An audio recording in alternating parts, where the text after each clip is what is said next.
Evening, everyone. So,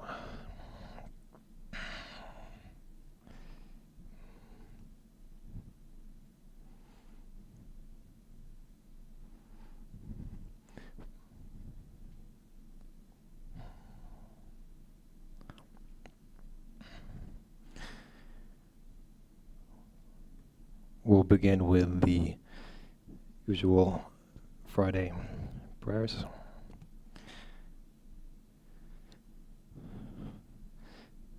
Janmadyasya yato nvayadi taratas charte sabignyasvarat tene brahma hridaya adi kavaye muyanti yat surayaha tejo vari mridam yata vinimayo yatra trisargo misha dhamna svena sada nirasta kulakam satyam param dhimahi. That from whom creation, sustenance, and dissolution of the universe take place, who is both the instrumental and material cause of it, who is omniscient, is the only one having self-mastery, being the one independent entity, who illumined the mind of Brahma with the Vedic revelation, whose wisdom is the wonder of even the greatest sages, in whom the world of the three gunas subsist just as the combination of materials like fire, water, and earth subsist in their causes without changing their elemental nature, in whose consciousness there is nothing false. On that truth supreme we meditate. So, today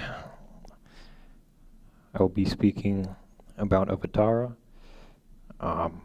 mostly conceptually based on Bhagavad Gita, the beginning of the 4th chapter, and I will try to look at the life of Rama, bring his examples into it. So, to begin with, let me see. Yes, so I'll just go through, chant a few verses from the Gita, and we will use that to segue into the main topic. Usually, Swami Yogavananda sort of discourages me from getting too much into this Shrishti, the cosmology of Vedanta, or of Hinduism. But this time he suggested to me to, mention that a bit, the yugas and all of that. So that's not a major part, but I thought I'd bring that in, so I think just a little bit is okay. And then briefly look at the modern relevance before getting more into the main topic and looking at the life of Rama. So, read a few events from the life of Rama, not like a sort of systematic view. Okay.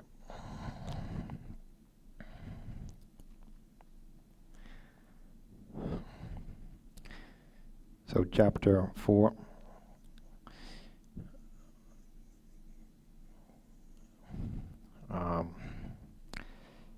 Verse 1. Sri Bhagavan Uvacha Imam vivasvate yogam proktavan aham avyayam vivasvan manave praha manor ikshvakave bravit evam parampara praptam imam rajarishyo viduhu sakaleneha mahata yogo nashtaf param tapa sa evayam maya tedya yoga prokta puratanaha bhaktosi me sakha cheti rahasyam hetaduttamam. Arjuna Vacham. aparam bhavato janma param janma vivasvataha katam etad vijaniyam tvam adau proktavaneti. Shri Bhagavan Vacha. Bahuni me vyatitani janmani tava charjuna tanyaham veda sarvani natvam vetta param tapa.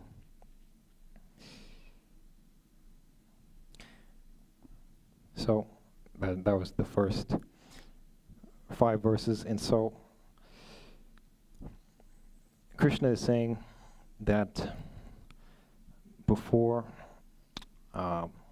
long before these times when he was in this form of Krishna, he had taught the Vivasvan, the sort of sun deity, this same yoga that he's teaching Arjuna.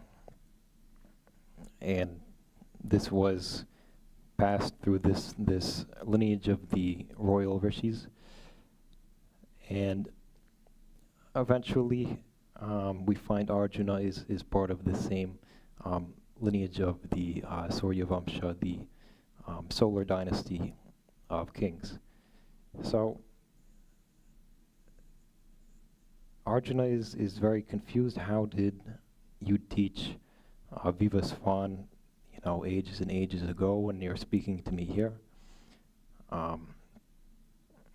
Shankara says that in that commentary that he brought that out to bring out a point that other people listening to this later on might have, and so that's one perspective, but it certainly is something which can easily confuse someone to hear that Krishna, who is standing in front of him, was existing, however many thousands of years earlier. So then Krishna mentions this idea of reincarnation, but Krishna truly is beyond reincarnation. He is the avatara. So Arjuna sees this finite person before him, and he's known Krishna for a long time. He's known Krishna for maybe 40 years. At this point, they're both about 60 years old. And he's had some glimpses, but still he has not been able to grasp, what this person really is. So at this point, he hasn't seen the Vishvarupa or anything like that yet. So he's still very much in this initial mode, but Krishna is presenting this very important idea that beyond all of these beings who maintain the dharma in the world, these Raja rishis, the other rishis, there's something which connects all of these beings which sustain the universe, and that is the infinite Lord, the infinity itself. So Arjuna is not able to absorb this idea very easily. We see he gets these doubts again and again, but eventually, he does get it at the end of the Gita, but then he forgets and he needs to be told again later on. But so Krishna is in this form which Arjuna can relate to very well, because they are both from the Kshatriya Varna, from the Kshatriya caste. They have, so many things in common in terms of how they were brought up, how how they operate. They're both kings. They both have, all the scriptural training and the martial training that goes along with that. But why did Krishna take this form, and why do we see him teaching Arjuna here? Whatever form we see the Lord in is according to the need of the age. And so at this time in the Dwapara Yuga,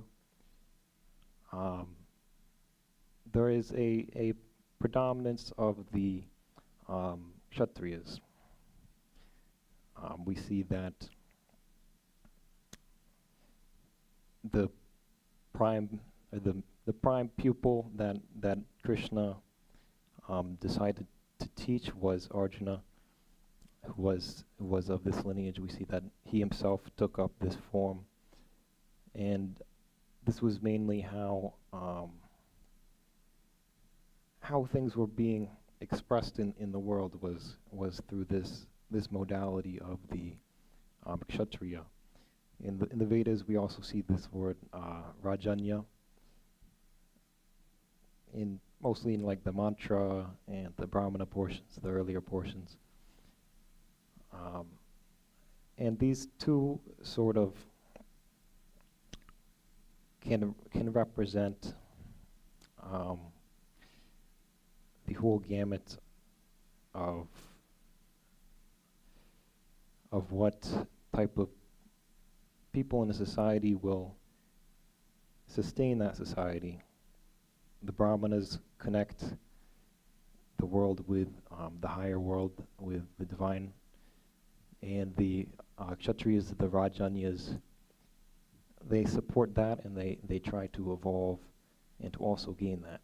Like the sage Vishwamitra, he was able to, work his way up. He became a Raja Rishi after a lot of austerities, and then he became a Rishi, which is the Brahmana Varna in its, in its true spiritual expression, and then he became a Brahmarishi.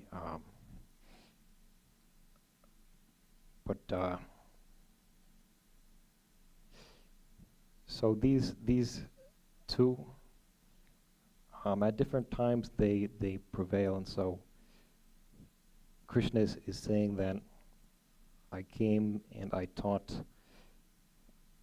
the eternal, religion to the Surya Vamsha, the solar lineage of kings, and Arjuna is a part of that. We see Krishna is also in the form of a Kshatriya,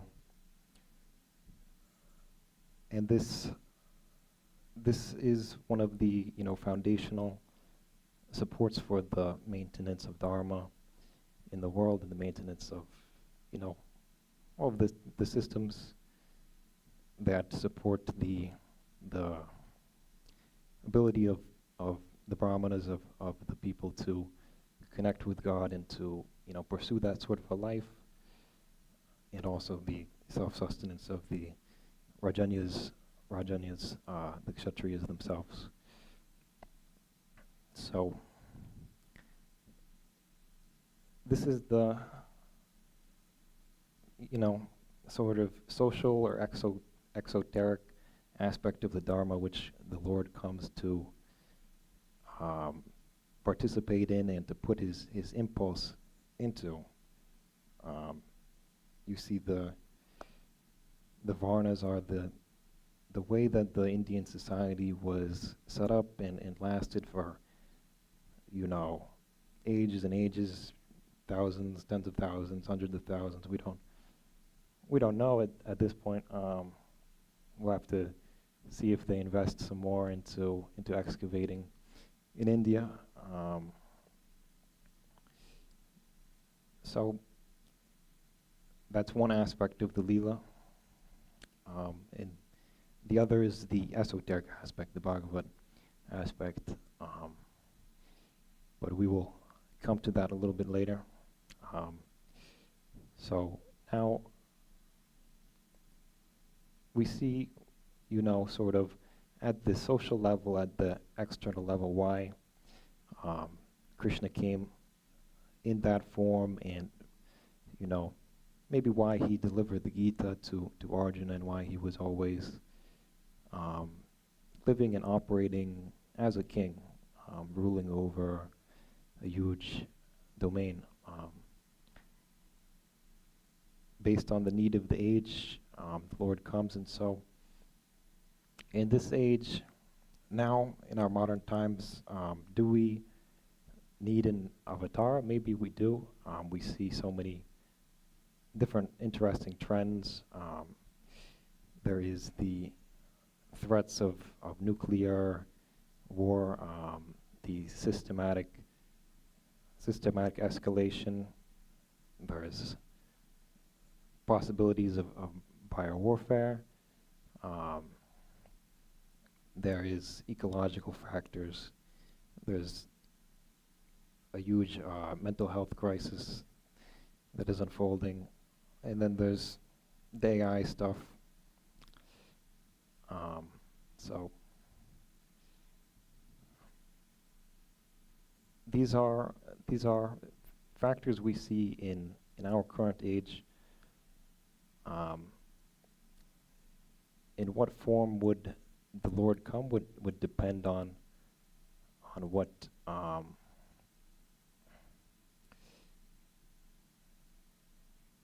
he sees best. Okay, I'm gonna glaze through this a little bit because I see I kind of threw this in here, and I think it's a little bit derailing. I just been talking with Abhijit about how keeping the lecture on one thing can, is the way to go, and then at the same time I'm throwing in lots of 1 or 2 or 3 introductory inductions. So I just wanted to, mention some interesting things that now, we see at the same time as we see all of these factors creating an urgency, a need for intercession, and all of these different things, the nuclear, the ecological, AI, there's so many experts saying that we have like 25% chance of extinction, etc. Like if you look in AI, we see that the top people who stand to lose the most from advocating for safety, Elon, the OpenAI guy, the Claude, the Anthropic guy. I mean, they're all saying we have a very significant chance of destroying humanity through these things.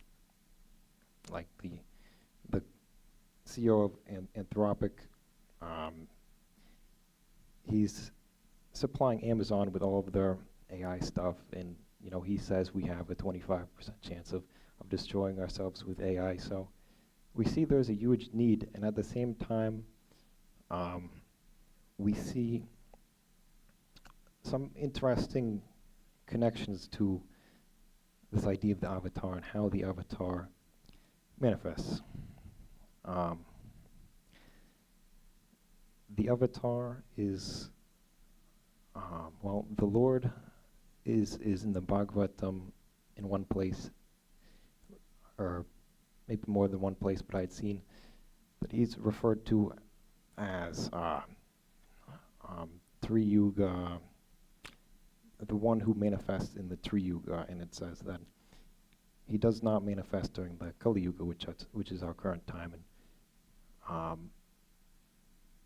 that's what we see. We see Sri Ramakrishna as taken birth, but generally, in the Leela Avatara list in the Bhagavatam with 24 or 23 avatars, there's no manifestations during the Kali Yuga.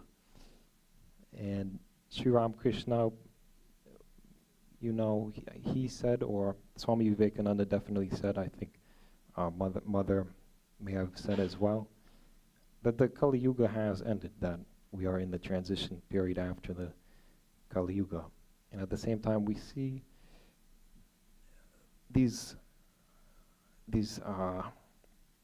aspects of sublimation of our world, right? So why doesn't the Lord manifest in the Kali Yuga? Or why is it more difficult? Why can't you have a complete incarnation or sort of one of the Dashavatar? One potential reason is because of the vibrational level, that it is a very gross, very physical environment, whereas the earlier yugas have a much more subtler, or a significantly more subtle environment. As a related, another important connection is that the Paramapadas, like Vaikuntha, EDC, where the Lord is always there, he's fully manifest, and the beings that live there are sort of divine beings that live with the Lord, and they have very much a divine quality, but there is no physical aspect to that reality. It is totally in the subtle and the causal levels. There's no stula jagat at that level. And so at the same time, we see these trends. Like, there's 3 trends given by Ray Kurzweil, 3 exponential trends. We've seen the exponential improvement in computing for like 70 years, and recently it's been speeding up. It's totally like a inhuman event that you would see something exponential for 70 years and then improving. Additionally to that, we see this miniaturization of engineering, that the scale at which we can engineer has been exponentially diminishing in a very very regular interval for quite a long time. And then the third factor is this exponential ability to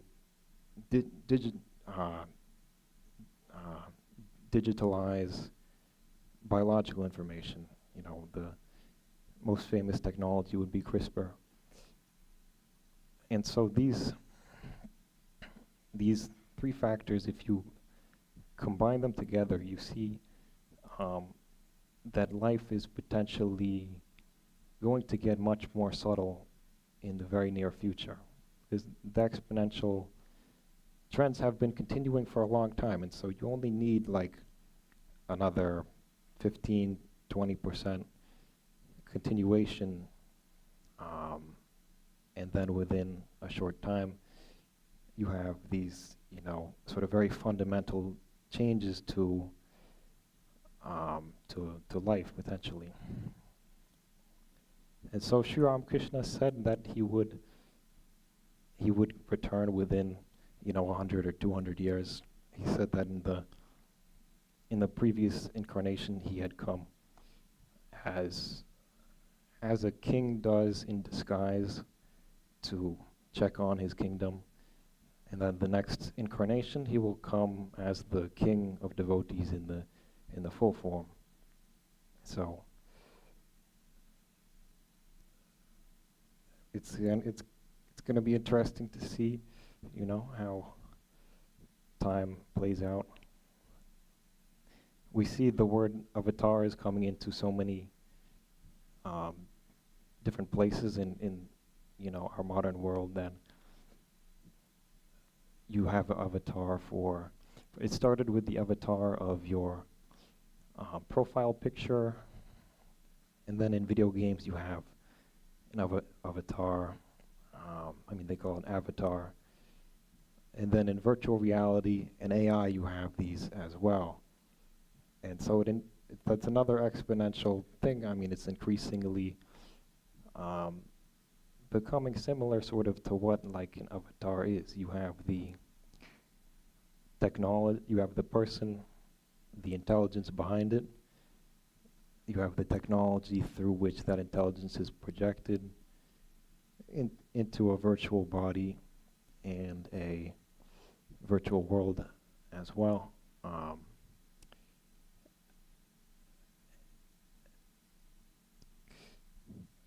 And so these are all interesting trends which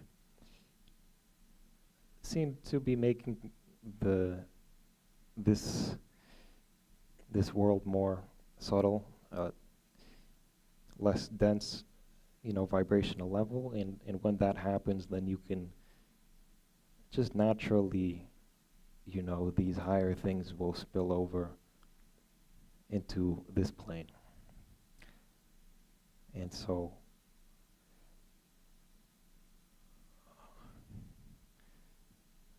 I really derailed a little bit.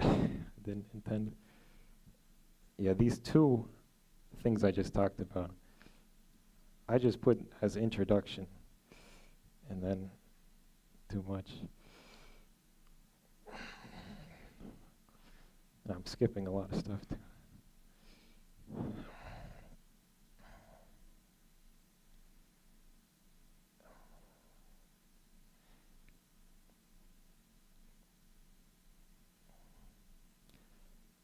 These all sort of remind of the Atma Maya. Krishna said that through this power of Atma Maya, I manifest in the Leela, at the Leela level, to protect the sadhunam, or the sadhu, the good people, which doesn't just mean like sadhus as we think of them in terms of monks, and to destroy the evil, the duskritam. So, like with these sort of avatar things, you can project your intelligence into a virtual world, or you can project your intelligence into an AI, avatar, one of these things. And so it just sort of keys in the idea of this power of the Lord, his ability to, while remaining infinite, to appear as finite. Like he appeared in this form of a kshatriya, of a king, as Rama, as Krishna.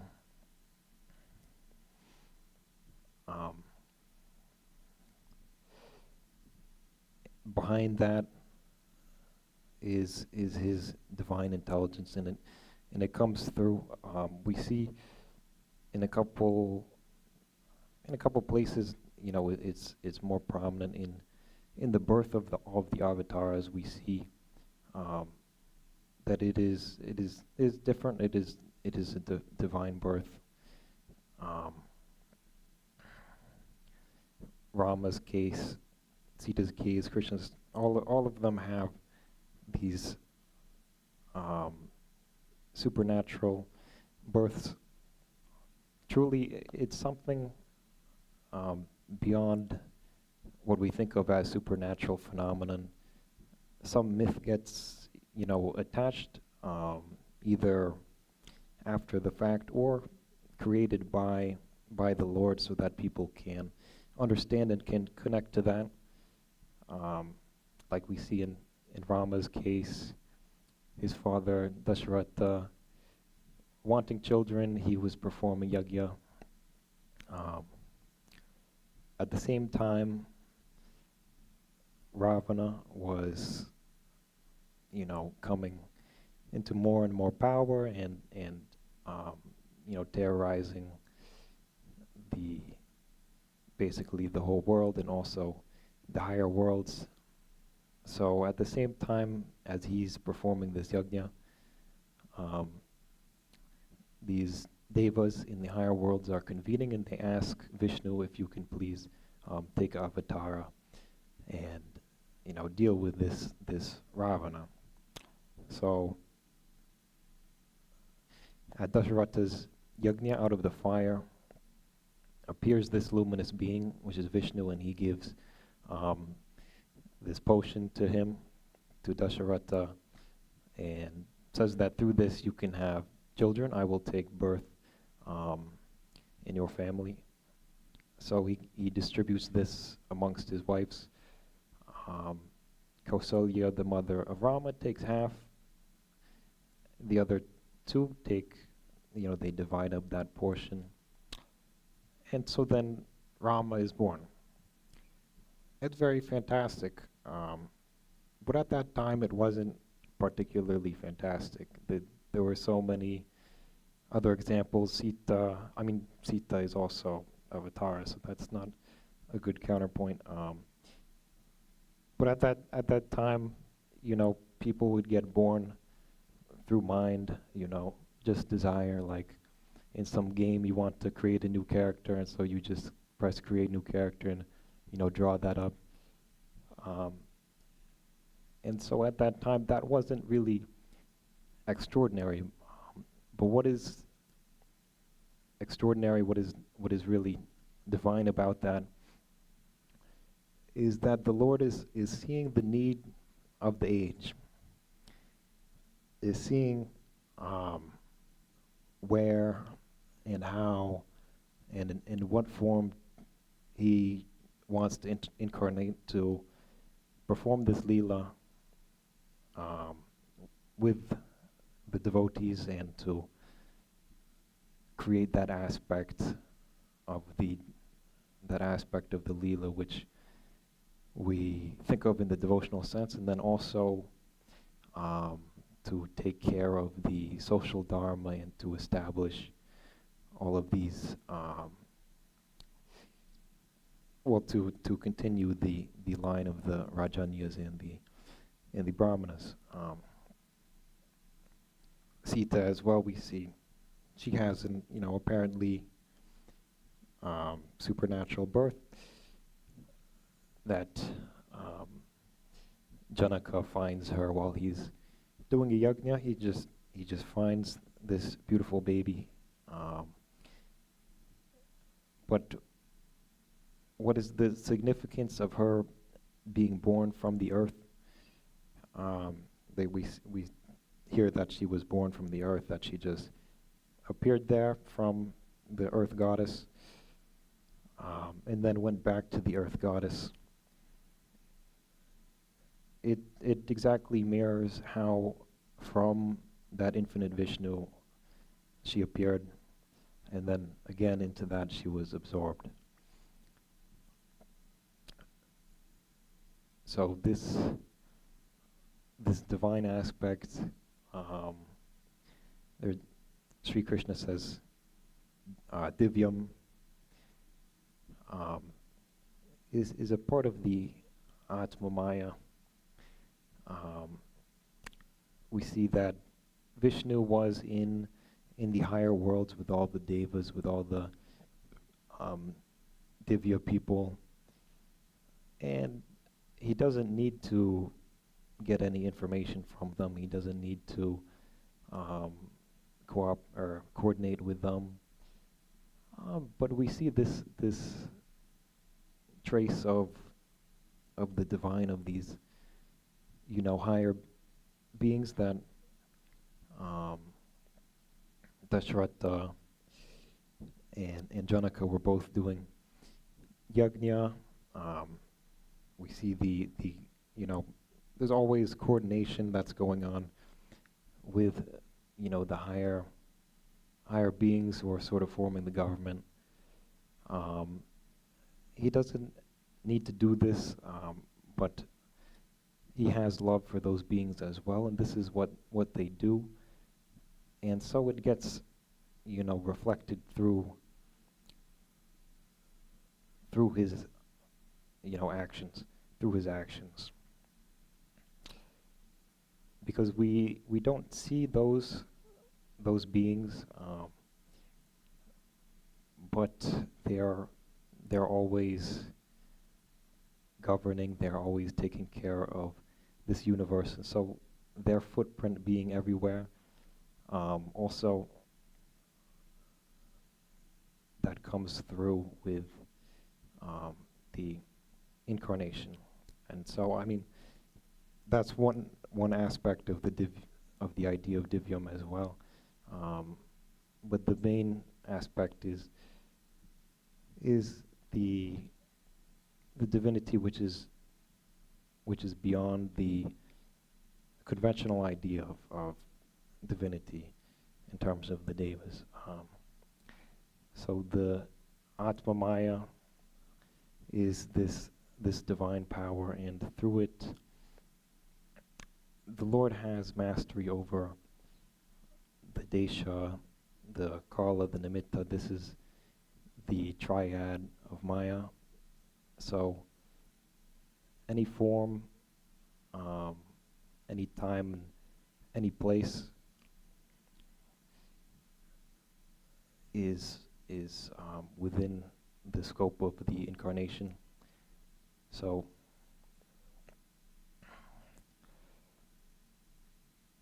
we see that after Rama accepts the challenge of Janaka and strings the bow of Shiva, Parashurama hears about it, and he's very threatened and sort of enraged to hear that this young Kshatriya, who Parashurama has vendetta against the Kshatriyas, he has strung this bow, which it's the double of the bow that Parashurama has. He has the bow of Vishnu, and then this is the bow of Shiva. And so he comes to meet him and also to challenge him to string his own bow. And so he challenges him, and Rama takes up the challenge, and he's able to string it as well, of course. And Parashurama is amazed that he can string it, and that he is him, he is Vishnu as well. So any form or multiple forms, any number of forms, he's able to take up. Sri Krishna we see in 16,008 forms, with each of the queens that were in Dwarka. So it's just like you stand in front of so many mirrors and you see your reflection in them, and you can manipulate your reflection in all of those mirrors. In dreams, he can also appear, and for any duration of time, like some of the avatar, like Rama, were extremely long-lived, whereas others, like Narasimha, just appeared for one purpose and fulfilled that, and then disappeared. So this infinite Vishnu, he appears in innumerable avatars throughout the ages. We hear expressions like as many streams come from a river, so many avatars come from the infinite being. And this infinitude is the source of all of the qualities and all of the manifestations that we find in all of these avatars. So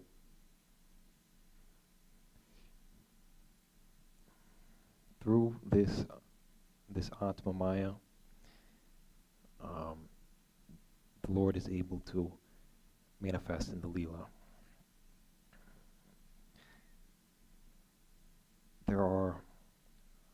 three Shaktis which the Vaishnavas talk about, and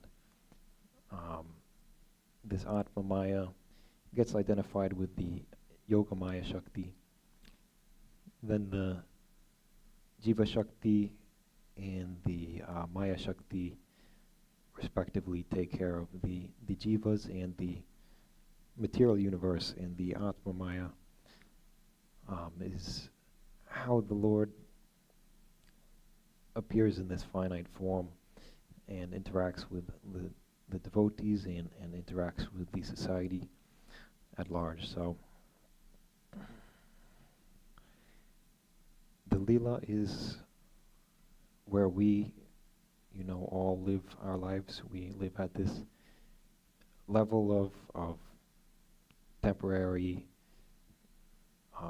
seemingly temporary selves, that we come into one body and we take up a name. We're given a name, and then after some time that disappears, and another one comes, and it goes on and on like that. Within this, there is a way out, and that is through the Bhagavad Dharma. That is one of the two, essential things that the Lord incarnates into the limited reality to establish. So we see this immense force of evil, Ravana. But where did he come from? So there's a story which illustrates the point of how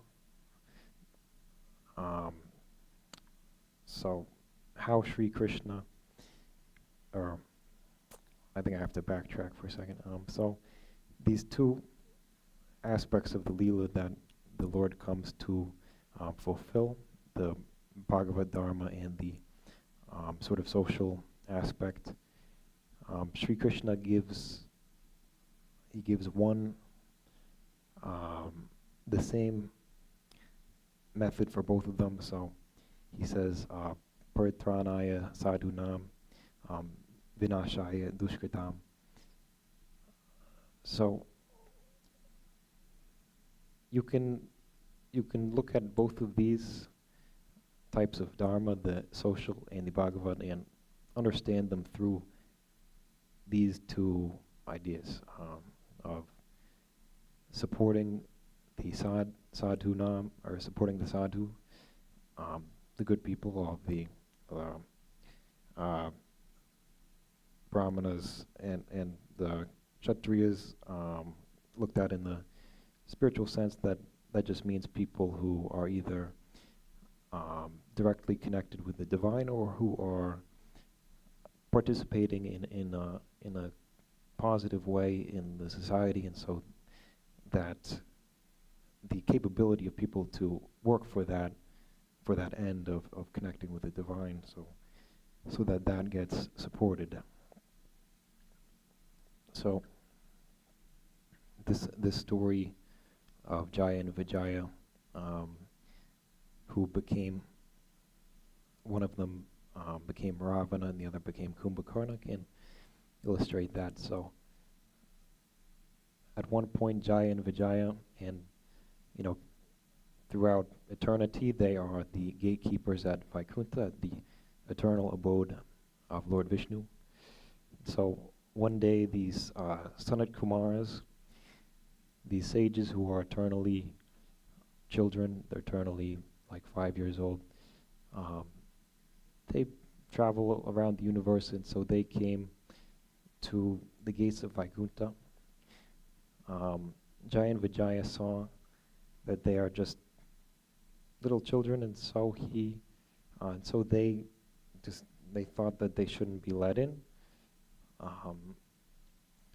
Upon hearing this, the Sanat Kumaras cursed them that you will be born, you will take lower births in the finite universe, And Vishnu heard, and he came, and he said that the sins of a servant are also the sins of the master. And so he said that I will take births as well. And we see that while Jaya and Vijaya, they took 3 births each. The Lord took 4 births with them. The first time it was just Hiranyaksha, only one of them, but then the Lord also incarnated, and then Hiranyakashipu, and the Lord also incarnated, so he ended up taking one more birth.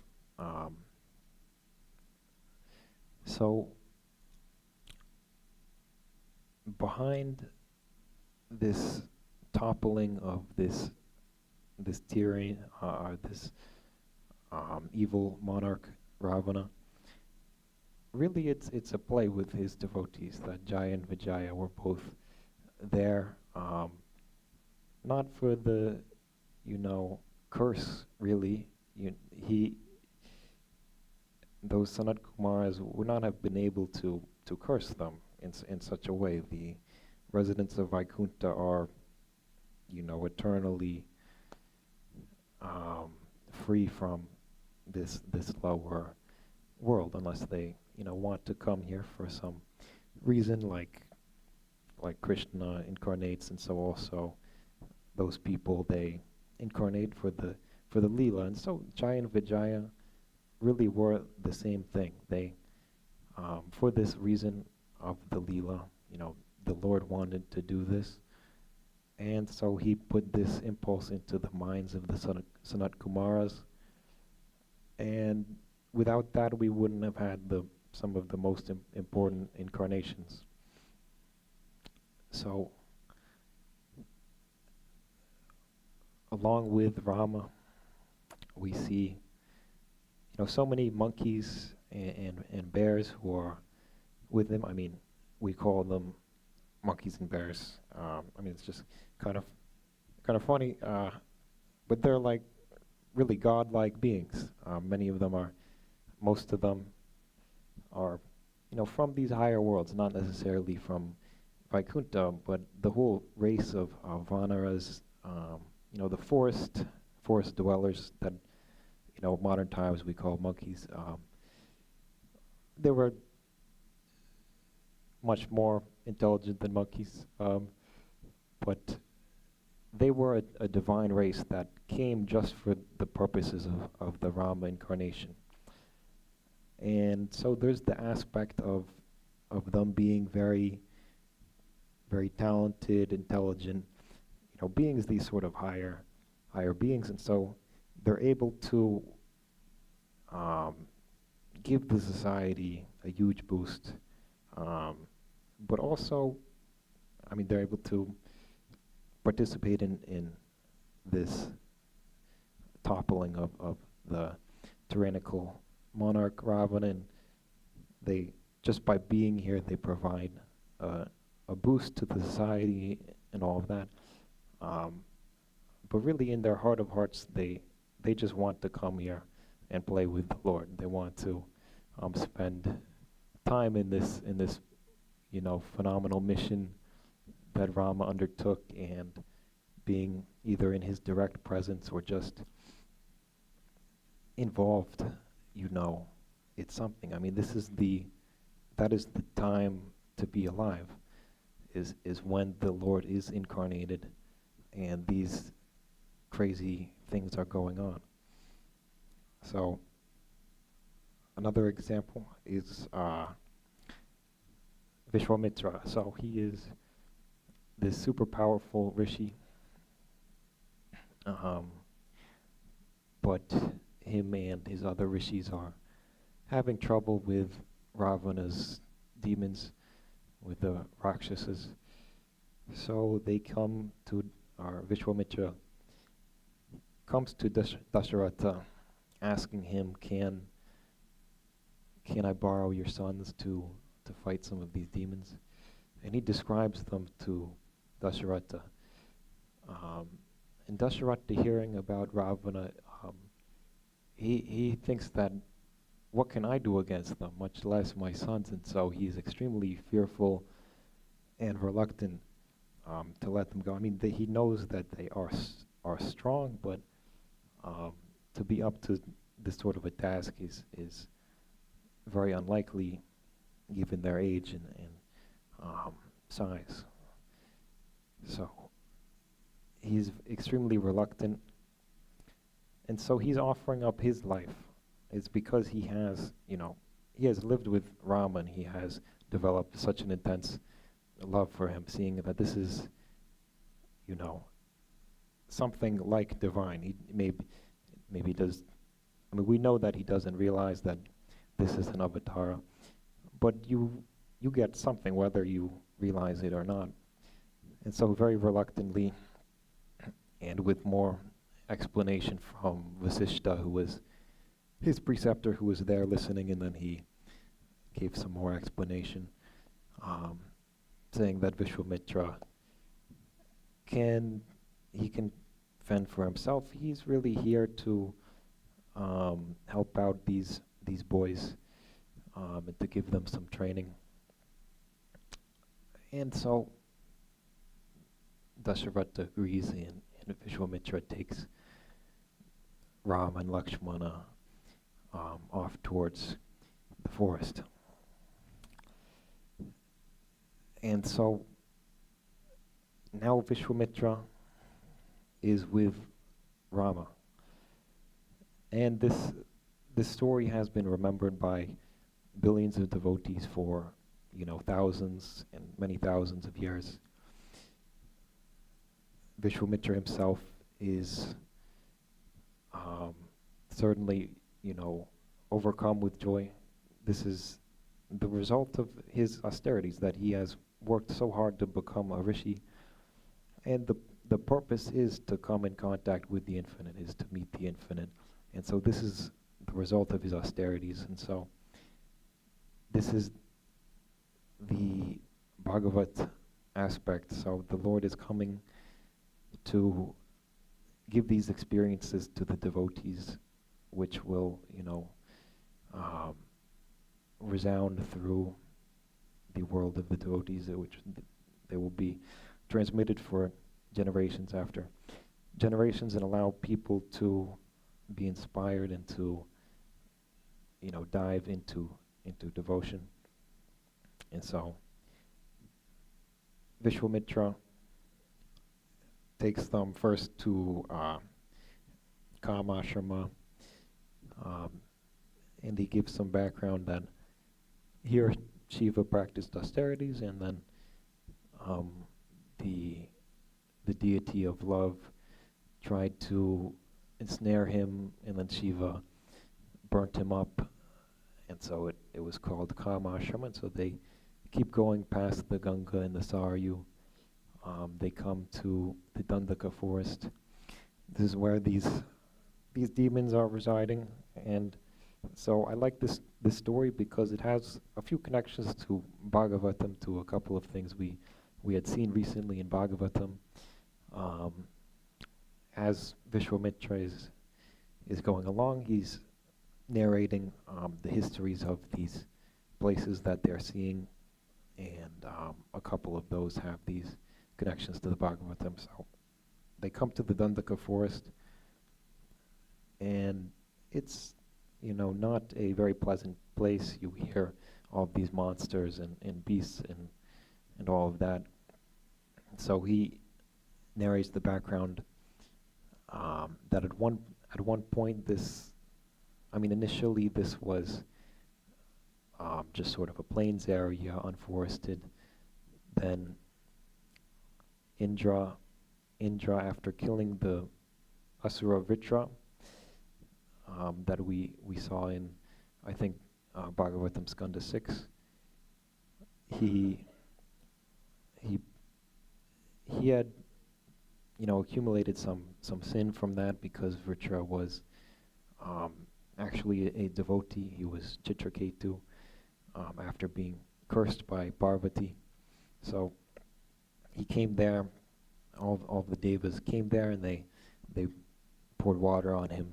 That water made the grounds very fertile, and a city came up. And after the city came up, it remained like that for some time, and then this demon, Tataka, came there and terrorized the forest or terrorized the city, and it became a forest. So this is the primary force that they are dealing with. So she was cursed after her father or her husband had offended a sage, and then she retaliated. So they became, her and her son Marisa became monsters, and they had been in that forest for some time. They're the reason why it became a forest. So after hearing that, then they decided they will deal with this Tataka. So this is the exoteric aspect of the Dharma, that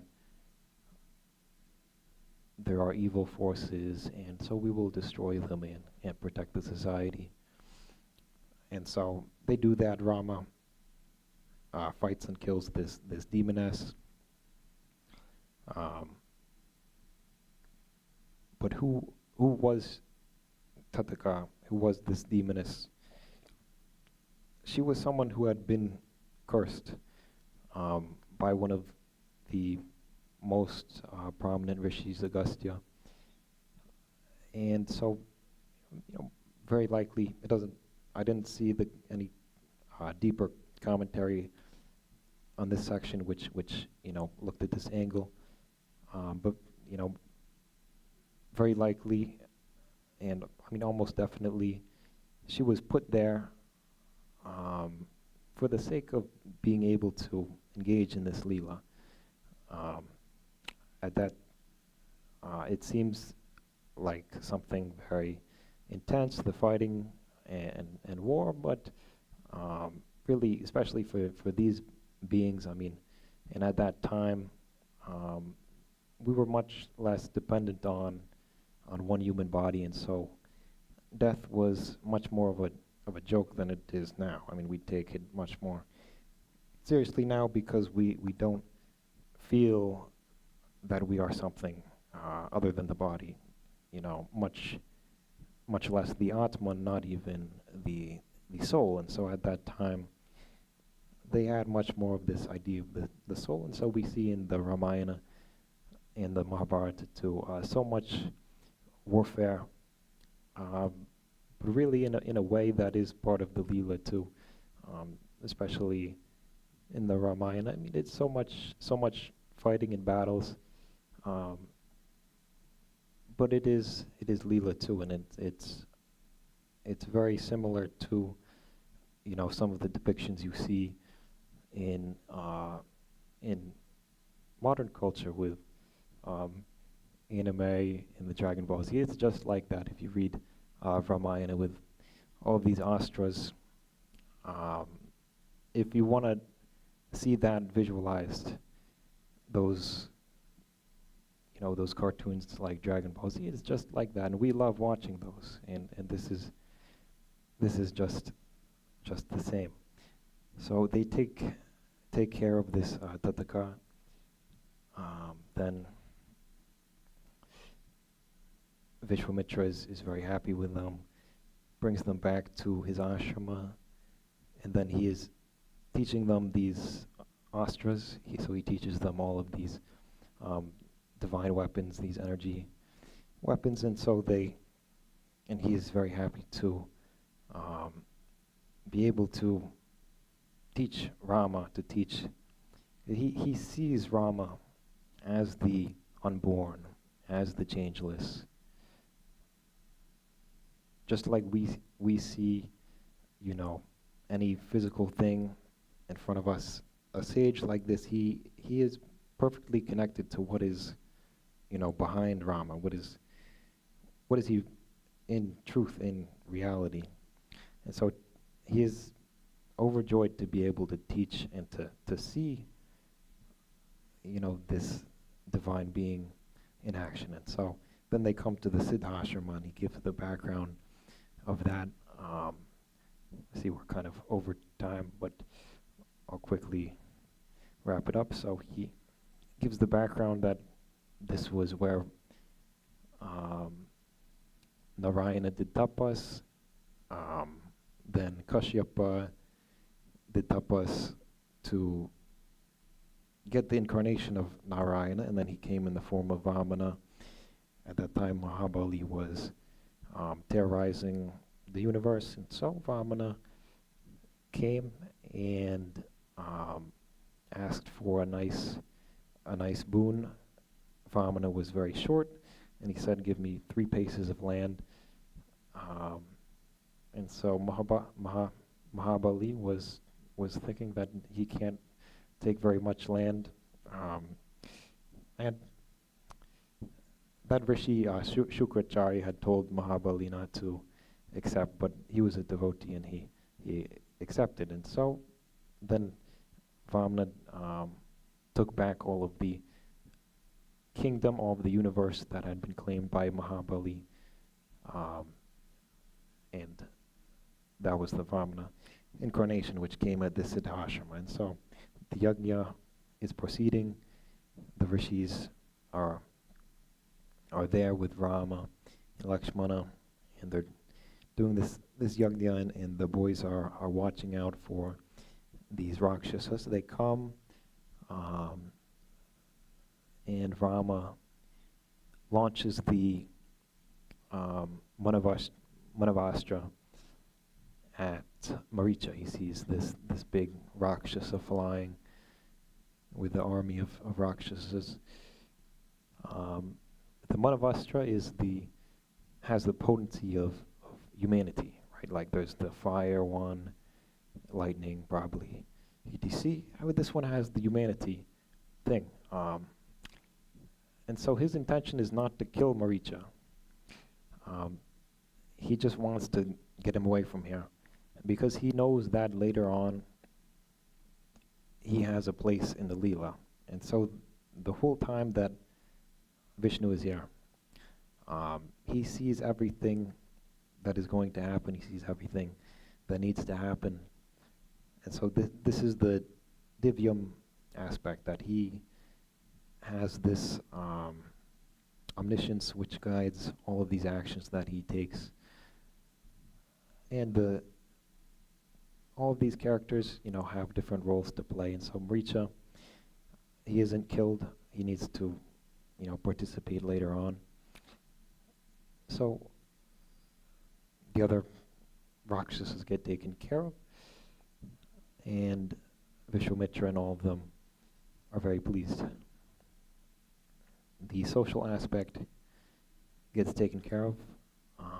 The Kshatriyas were taught by Vasudeva, by the Lord way back when, and then Krishna came at that time and helped Arjuna, and set that example, and Rama also set this example for the Kshatriyas, how they need to live and how they need to support the society. So at that time, that was the need, and now things are different, and so we'll have to see. So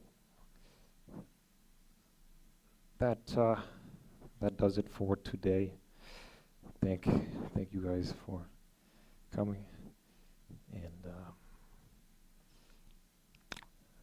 Om Rama. Yeah.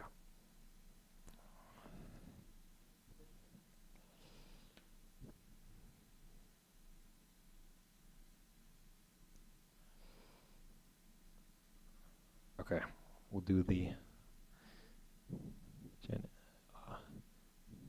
any question upstairs?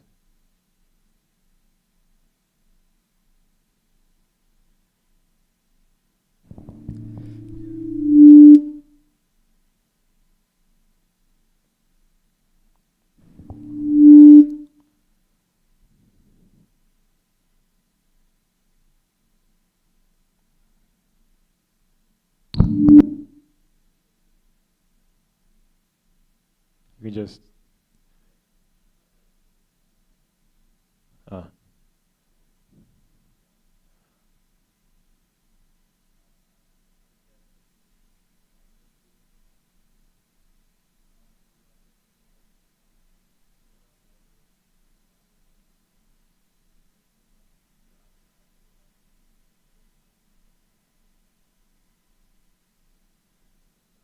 about the change of yugas.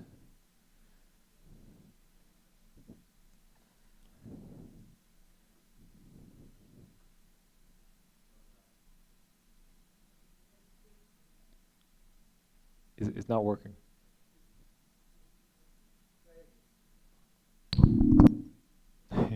He just tried. Okay, he just says that he's been doing his own research and he's found similar points in the Torah, Bible, and Bhagavad Puran. And he says specifically, like the Matsya avatar for Vaivasvat Manu in the Ark of Noah. Yeah, that's a connection. But for the commenter is online, so. Hello? Oh, you can hear? Okay. I'm just confused. Yeah, that specific example, I had come across like a long time ago, and it certainly made me think a lot. Yeah, like we're in a deluge of so many different things. All of these exponential trends, especially virtual reality and AI, seem to be submerging the whole world. At this point, like, it's not super obvious if you just kind of go with the flow, but if you look at how things have progressed over a long time, then it seems like there is these sort of waters rising. But it's all interesting, very speculative stuff. Thank you for that comment.